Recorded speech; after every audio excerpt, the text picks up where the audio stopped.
ሊሰማ ኢየሱስ ዳግም ይመጣል። ደስ ይበለን እንዘምር ኢየሱስ ዳግም ይመጣል። ይመለሳል ይመለሳል ኢየሱስ ዳግም ይመጣል።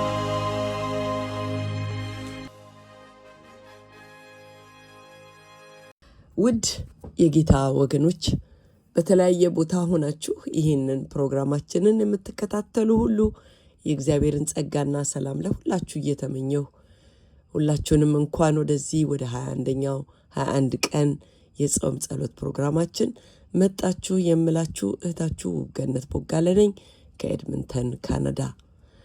ዛሬ በቀን 6 የምንመለከተው እጆቻችንን የሚሞላ መንፈስ የሚለውን ነው።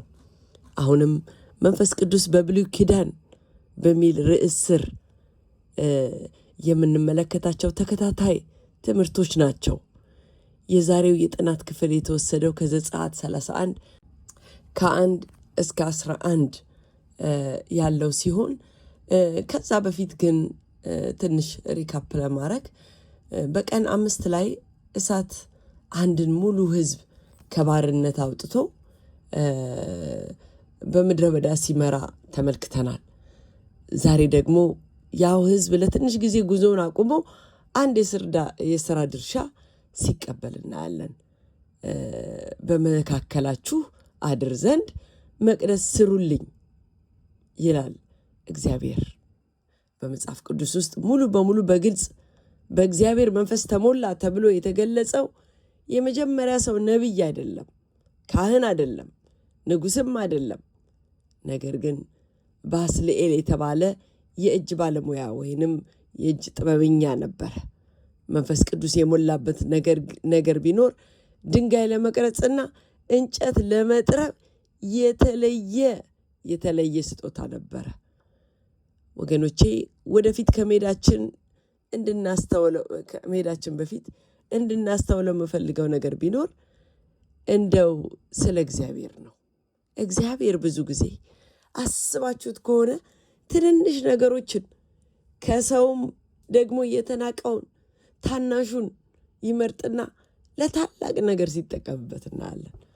አሁንም በተመሳሳዩ ገና ስለ ሙሴ፣ ስለ ኢያሱ፣ ስለ አንዱም መስፍን ወይንም ስለ ንጉስ፣ ነገስታት፣ መሳፍንት እንደዚህ ተብሎ ከመገለጹ በፊት በመጽሐፍ ቅዱስ ውስጥ የመጀመሪያው በመንፈስ ቅዱስ ተሞላ የሚለው መግለጫ የሚሰጠው እጆቹ በስራ ለጠነከሩና በልብሶቹ ላይ የእንጨት አቧራ ላለበት ሰው ነበረ። እንግዲህ ስንመለከት በጌታ ስም አነበዋለሁ። ዘጸአት 31 ከ1 እስከ 11 ያለውን እግዚአብሔርም ሙሴን እንዲህ ብሎ ተናገረው። እይ ከይሁዳ ነገድ የሚሆን የሆር የልጅ ልጅ የኡሪ ልጅ ባስልኤልን በስሙ ጠርቸዋለሁ። በሥራ ሁሉ ብልሃት፣ በጥበብም በማስተዋልም በእውቀትም የእግዚአብሔርን መንፈስ ሞላሁበት። የጥበብን ሥራ ያስተውል ዘንድ በወርቅና በብር በናስም ይሠራ ዘንድ ለፈርጥ የሚሆን የዕንቁ ድንጋይ ይቀርጽ ዘንድ እንጨቱንም ይጠርብ ዘንድ ሥራውን ሁሉ ይሠራ ዘንድ እኔም እነሆ ከእርሱ ጋር ከዳን ነገድ የሚሆን የአስማሄክን ልጅ ኤልያብን ሰጠሁት። ያዘዝሁትንም ሁሉ ያደርጉ ዘንድ በልባቸው ጥበበኞች በሆኑ ሁሉ ጥበብን አኖርኩኝ። የመገናኛውን ድንኳን የምስክሩንም ታቦት በእርሱ ላይ ያለውን የስርየት መክደኛውን የድንኳኑንም ዕቃ ሁሉ ገበታውንም ዕቃውንም ከዕቃው ሁሉ ጋር የነጻውን መቅረዝ የዕጣን መሠዊያውን ለሚቃጠል መሥዋዕት የሚሆነውን መሠዊያ ዕቃውን ሁሉ የመታጠቢያውንም ሰንም መቀመጫውን በብልሃት የተሠራውንም ልብስ በክህነት እኔን የሚያገለግሉትን የካህኑን የአሮንን ልብስ ተክህኖና የልጆቹን ልብስ የቅብአቱንም ዘይት ለመቅደሱ የሚሆን የጣፋጭ ሽቶን ዕጣ እንዳዘዝኩ ሁሉ ያድርጉ ይላል። ዘጸአት 35:31 ላይ ምን ይላል? በስራ ሁሉ ብልሃት፣ በጥበብም በማስተዋልም በእውቀትም የእግዚአብሔርን መንፈስ ሞላበት ይላል። ዘጸአት 36:2 ሙሴም ባስልኤልና ኤልያብን እግዚአብሔርን በልቡ ጥበብን ያደረገለትን በልብ ጥበበኛ ሰው ሁሉ ስራውንም ለመስራት ይቀርብ ዘንድ ልቡ ያስነሳውን ሁሉ ጠራቸው ይላል። ወይ ጉድ! በጣም ይገርማል።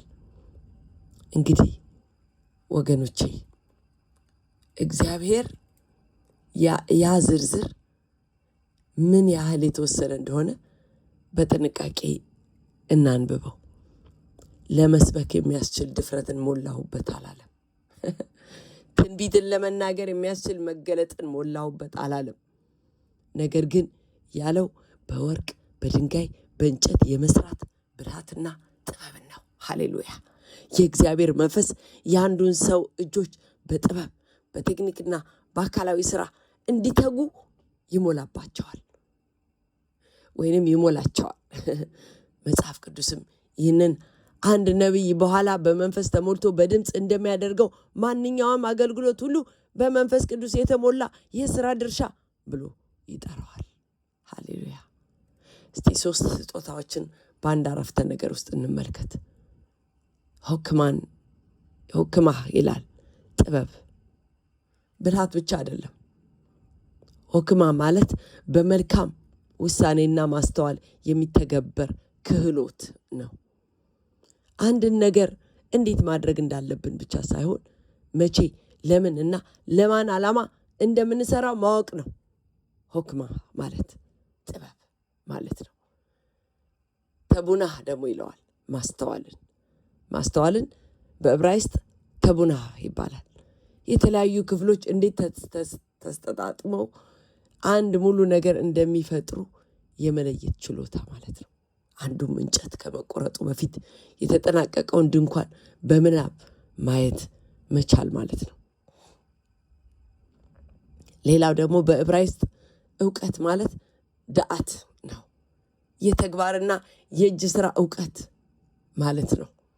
የቁሳቁሶችን ተፈጥሮ ራሱን በቴክኒክ ጠንቅቆ ማወቅ፣ ወርቁ እንዴት እንደሚታጠፍ፣ እንጨቱ እንዴት እንደሚሰነጠቅ፣ ድንጋዩ እንዴት እንደሚቀረጽ ማወቅ ማለት ነው። እግዚአብሔር ለባስልኤል አንድ ተራ የሆነ የችሎታ መጠን ብቻ አልሰጠውም። እርሱ ራእይን፣ ማስተዋልንና የቴክኒክ ጥበብን ሰጠው እንጂ 3ቱንም በአንድ ላይ ሰጠው። ሃሌሉያ!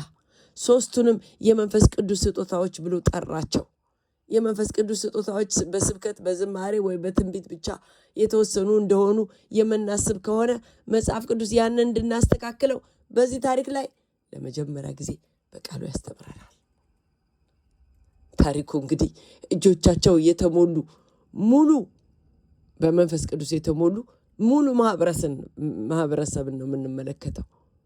ባስልኤል ብቻውን አልነበረም ወገኖቼ በመንፈስ ቅዱስ የተሞላው። መጽሐፍ ቅዱስ ወዲያውኑ ሁለተኛው ስም ኤልያብንም በጥበብ መንፈስ እንደተሞላ ይናገራል። ከዚያ ይበልጥ ታላቅ የሆነውን ነገር ይገልጻል። እግዚአብሔር ለስራው ይረዱ ዘንድ እኔም እነሆ ዘጸአት 31:6 ላይ ከእርሱ ጋር ከዳን ነገድ የሚሆን የኢሳብክን ልጅ ኤልያብን ሰጠሁት፣ ያዘዝኩትን ሁሉ ያደርጉ ዘንድ በልባቸው ጥበበኞች በሆኑት ሁሉ ጥበብን አኖርኩ። አያችሁ 36:2 ላይ ሙሴ ባልሴቤልን ኤልያብን እግዚአብሔርን በልቡ ጥበብ ያደረገለትን በልብ ጥበበኛ ሰው ሁሉ ስራውንም ለመስራት ይቀርብ ዘንድ ልቡ ያስነሳውን ሁሉ ጠራቸው ይላል። ይህ ማለት ትክክለኛው ግንባታ ሲጀመር ልቡ ያነሳሳው ሁሉ ሙያውን ይዞ እንደመጣ እናነባለን።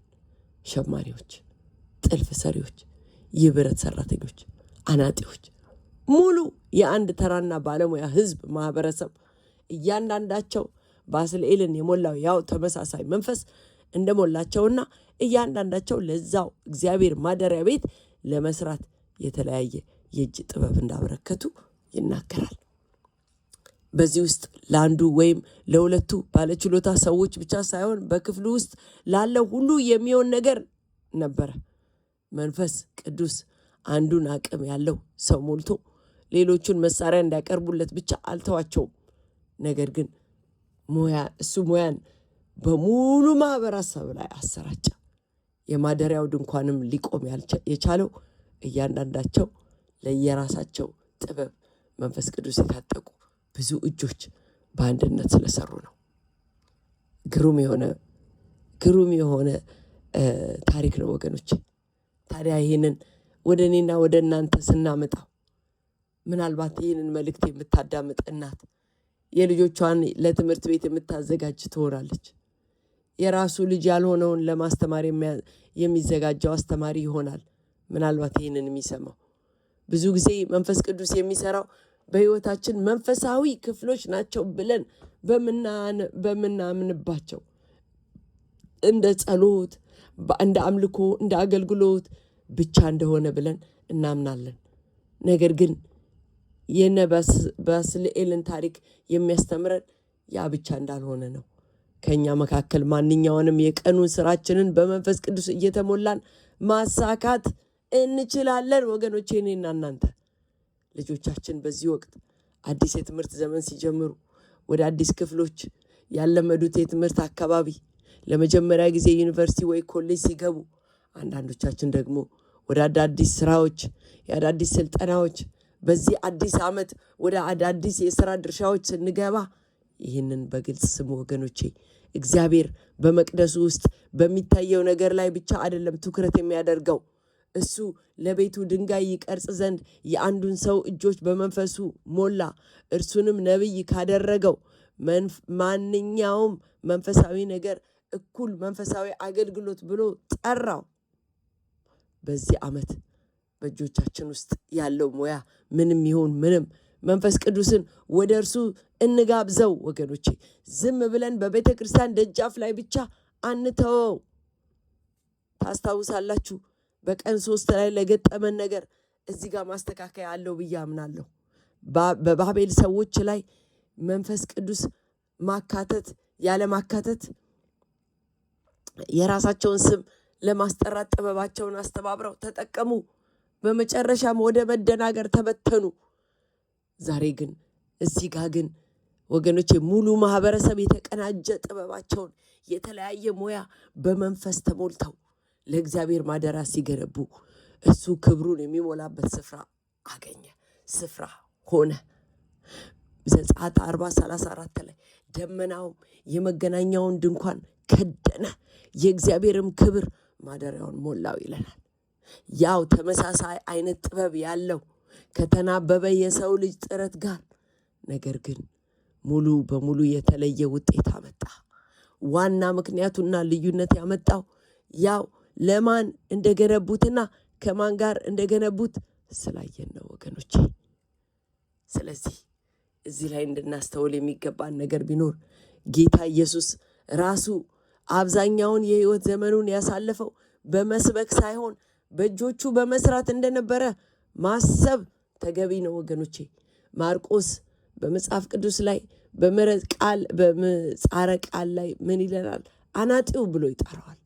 ማርቆስ 6:3 ላይ የእግዚአብሔር ልጅ የእጅ ስራን ከጥሪው ክብር በታች አድርጎ አልቆጠረውም። ጳውሎስም በኋላ መንፈስ ቅዱስ ለአማኞች አካል ሁሉ ስጦታዎችን እንዴት እንደሚያደላድል ሲገልጽ እሱ እንደወደደ ለእያንዳንዱ ይላል፣ እሱን ያካፍላል ይላል። ማለት ጌታ ኢየሱስ እንደዚህ ይላል። አንደኛ ቆሮንቶስ 12:1 ላይ ይህ ሁሉ ግን ያ አንዱ መንፈስ እንደሚፈቅድ ለእያንዳንዱ ለብቻው እያካፈለ ያደርጋል ይላል። በእንግሊዝኛ ደስ ይላል to each one just as he determines ይላል። በድንኳኑ ገንቢዎች ላይ ያየነው ያኑ ተመሳሳይ መንገድ ያሳያል። እያንዳንዱ ሰው የዛኑ የአንዱን መንፈስ መጠኑ ልዩ ልዩ ሆኖ ይሰጠዋል። ይህ አሰራር እና ዓላማው እንኳን ወደፊት ሲቀጥል እናያለን ወገኖቼ። ጳውሎስ ምን ይለናል? የሰውነታችን ክፍሎች አሁን የመንፈስ ቅዱስ ቤተ መቅደስ እንደሆኑ ይነግረናል። በአንደኛ ቆሮንቶስ 6:19 ላይ እግዚአብሔር አሁንም ማደሪያ ቤቱን ለመገንባት እጆችን ይሞላል። ዛሬ ግን የሚገነባው ማደሪያው ቤተ መቅደሱ እኔና እናንተ ነን ወገኖቼ። እኔና እናንተ ይህንን መንፈስ ሁል ጊዜ በመሞላት አገልግሎታችንን ሆነ ወንጌልን፣ ትዳራችንን ሆነ የቤተሰባችንን ግንኙነት፣ ስራችንን ሆነ ትምህርታችንን ምን ያህል ስኬታማ በሆንን ነበረ ወገኖቼ። ዕለት ዕለት በማንኛውም ነገር እግዚአብሔር የመንፈስ ቅዱሱን እንዲሞላን ስራችንን ሁሉ ማከናወን እንድንችል ሁል ጊዜ እንድንሞላ እግዚአብሔርን እንጠይቅ። እግዚአብሔር ይርዳን። ታዲያ ዛሬ ከጸሎት አጋራችን ጋር የምንወያይበት ነገር ምንድን ነው? 3 ነገሮች እግዚአብሔር በእጆቻችን ውስጥ ያኖረው ምን አይነት ሙያ ወይንም የእጅ ጥበብ አለ? እሱን በመንፈስ ቅዱስ የተሞላ አገልግሎት እንደሆነ አስመነው እናውቃለን። ሁለተኛው በዘጸአት 36 ላይ እንደነበሩት ባለሙያዎች በዚህ ወቅት የኔና የእናንተ የተወሰነ ክህሎት ብቻውን ከሚቆም ይልቅ ከሌላ ሰው ክህሎት ጋር አብሮ ሊያገለግል የሚችልበት መንገድ አለን። ሶስተኛው በባቤልና ድንኳኑ ያንኑ ተመሳሳይ ክህሎት የተለያዩ ዓላማዎች እንደተጠቀሙበት ሁሉ እናንተስ፣ እኔና እናንተ የት ቦታ ላይ ነው ስራችንን እና እምነታችንን በተለያየ ክፍሎች አያይዘን ያዝ ነው ወገኖቼ? እኔና እናንተ ወይም ልጆቻችን ይህንን አዲስ ዓመት ዘመን ስንጀምር ያንን የተወሰነ የችሎታ ስብስብ ዓመቱ በስራ ከመጠመዱ በፊት ለእግዚአብሔር መለየት ምን ይመስላል? እግዚአብሔር ይርዳን። እንጸልይ። ክብርና ምስጋና አምልኮና ስግደት የሚገባ የዘላለም አምላክ እግዚአብሔር ሆይ በክርስቶስ ኢየሱስ ስም እናመሰግንሃለን። ዛሬ ደግሞ ግሩም ስለሆነው መልእክትህ እነሆ ጥንትም ስትሰራ የነበርከው መንፈስ ቅዱስ ሆይ ወደ አንተ ለመቅረብ እጆቻችንን ያለ ስራ እንድንተዋቸው ስለማትፈልግ እናመሰግንሃለን። አቤቱ ጌታ መንፈስ ቅዱስ ባልስዕልን እንደሞላው ሁሉ በመንፈስህ እንደሞላው ሁሉ ጥበባችንን፣ ስልጠናችንን፣ የዕለት ተዕለት ስራችንን በጥበብ በማስተዋል በእውቀት በእኛ ውስጥ ያኖርከውን ማንኛውንም ሙያ ለአንተ መልሰን እንሰጥሃለን። አቤቱ እግዚአብሔር ሆይ በራስህ ሙላልን። አንተ ራስህ ሙላልን ጌታ ሆይ፣ በመንፈስህ ሙላልን። ድምፃችንን ብቻ ሳይሆን እጆቻችንን ሙላልን ጌታ ሆይ። መንፈስ ቅዱስ ሆይ ለክብርህ የሚሆን ማደሪያ በእኛ ውስጥና በእኛ በኩል እንድትገነባ በጌታ በኢየሱስ ክርስቶስ ስም እንጸልያለን። ክብር ሁሉ ለአንተ ይሁን በጌታ በኢየሱስ ስም አሜን።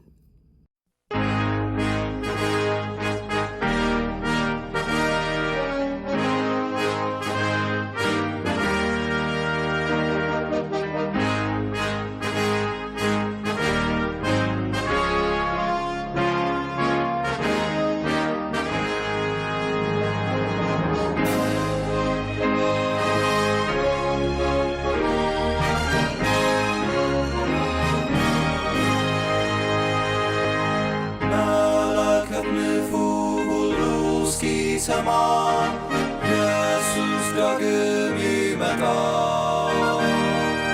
ደስ ይበለን እንዘምር፣ ኢየሱስ ዳግም ይመጣል። ይመለሳል ኢየሱስ ዳግም ይመጣል። ተራሮቹ ኢየሱስ ዳግም ይመጣል። ኢየሱስ ይመጣል በክብር ዙፋን። ኢየሱስ ዳግም ይመጣል። ይመለሳል ኢየሱስ ዳግም ይመጣል። ፍጥረቱ ሁሉ ይናገረናል፣ ኢየሱስ ዳግም ይመጣል። እስከ ባህር ዳር ሁሉ ያየዋል፣ ኢየሱስ ዳግም ይመጣል።